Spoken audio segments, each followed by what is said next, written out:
So I'm doing things a little different for the sermon, okay? Because it's a different kind of day. We already decided that, right? So here we are at the beginning of a new year.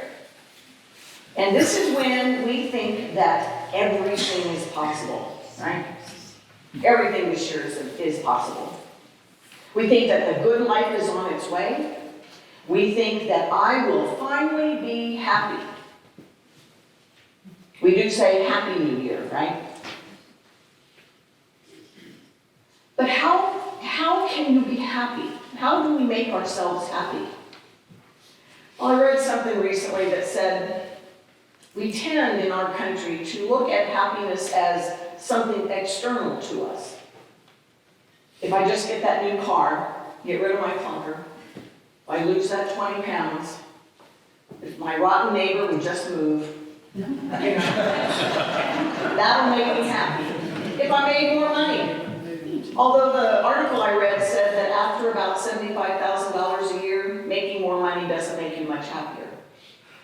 We attach our happiness to something outside of us. So how can we make a happy new year? Well, do you remember the little articles I put in the bulletin of the nine fruit of the Spirit? Love, joy, peace, patience, kindness, goodness, gentleness, faithfulness, and self-control. Well, I read up a little bit about happiness. Here's some things that, and it goes back to those 9 fruit in this secular article I read. The first is control yourself. We don't like that. We just want it to go our way, right? Here's another one. Earn what you get. People who are given things are not as happy as people who earn things. Don't claim victimhood. Claim victory.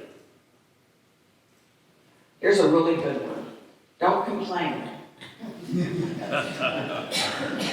When we count our complaints, they all get worse, don't they? Cherish and care for your family and friends. On purpose. There's that old joke about the man that they've been, man and wife, and they've been married 50 years. And after 50 years, she said, you never tell me you love me. He said, well, I told you on our wedding day and nothing's changed. Not good enough. Don't envy others. That is attached to gratitude. Be glad for what you have and not sorry for what you don't. I like this one because it is very much a self-control thing. Act happy even when you don't feel it at the moment. I read an article that said it is a moral obligation to ourselves, our own little world, and the world at large to be happy. We have all worked with someone who never stops complaining, and the whole atmosphere is ruined.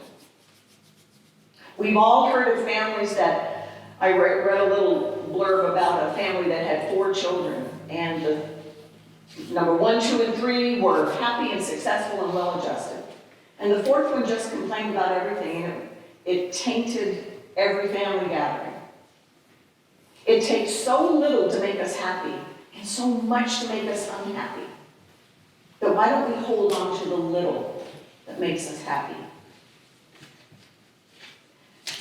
Here's one that I think that we have taken a little too far in some ways in our society. Cultivate self-respect, not self-esteem. Let me say it again. Cultivate self-respect, not self-esteem. I read an article many years ago that self-esteem, that they were doing the thing in the schools, do you remember that? And it had been started by a man who was a state legislator out in California, and he had had a rough upbringing, and he didn't get counseling until he was an adult. And so he thought, if this counseling has helped me so much, maybe if we start younger and start with the kids and feel better about themselves. And so they have done that for years in the schools, right? Well, then a group did did a survey. They did a small study. And they, first of all, discovered that self-esteem has nothing to do with self-respect. Self-esteem has nothing to do with how successful you are. Self-esteem has nothing to do with how smart you are. Self-esteem has nothing to do with how nice you are. But the people that had the highest self-esteem in the groups that they surveyed were felons in prison. Think about that. If you think you're owed everything, my self-esteem is so high that you owe me. So cultivate your self-respect, not your self-esteem. And limit your expectations. Don't expect everything, and don't expect someone to give it to you. Have an attitude, you've heard this old saying, have an attitude of gratitude, right? Happiness is a debt that we owe ourselves, and we owe society, and we owe the world at large. But I want you to think back about the reading in Ecclesiastes that we just had. It says, I know that there is nothing better for people than to be happy and to do good while they live, that each of them may eat and drink and find satisfaction in all their toil. This is a gift of God.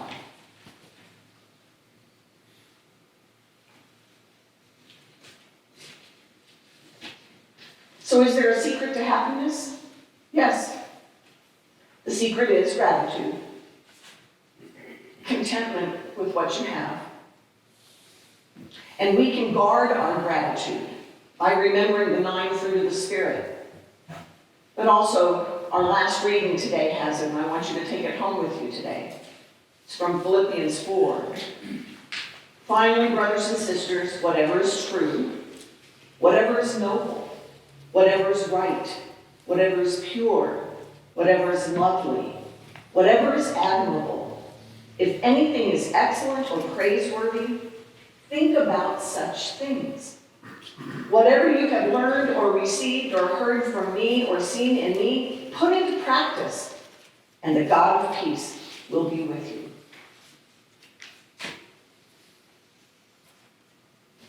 Be happy this year. Show others how to be happy. Amen.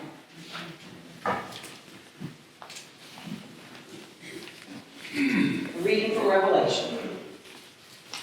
Then I saw a new heaven and a new earth, for the first heaven and the first earth had passed away, and the sea was no more. And I saw the holy city, the new Jerusalem, coming down out of heaven from God, prepared as a bride adorned for her husband. And I heard a loud voice from the throne saying, see, the home of God is among mortals. He will dwell with them as their God. They will be his peoples, and God himself will be with them. He will wipe every tear from their eyes. Death will be no more. Mourning and crying and pain will be no more, for the first things have passed away. And the one who was seated on the throne said, see, I am making all things new. Also he said, write this, for these words are trustworthy and true. Then he said to me, it is done. I am the Alpha and the Omega, the beginning and the end.